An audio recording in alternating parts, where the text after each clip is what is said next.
There is an obvious link between forced labor and poverty, in that we do know that the victims, the 21 million estimated men, women, and children in forced labor, are usually the poorest and most socially excluded in our society.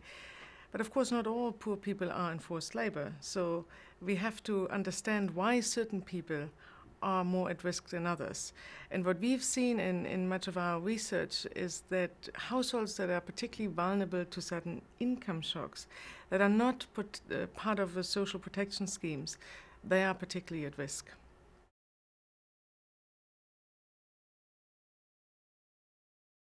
Well, there has been significant progress by reaching the 2015 goals, but we are now entering a new phase, a phase where we talk about universal values and standards, and forced labor and trafficking affects every country.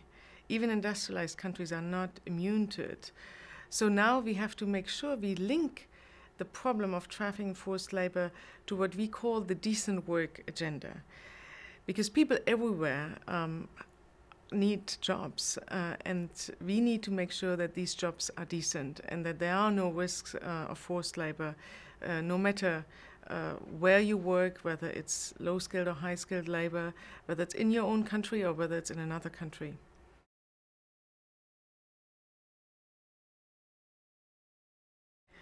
Well, you can say that if we are not able to ensure justice for the most excluded, the poorest, those who are in slave-like conditions today, we haven't achieved justice for anyone else.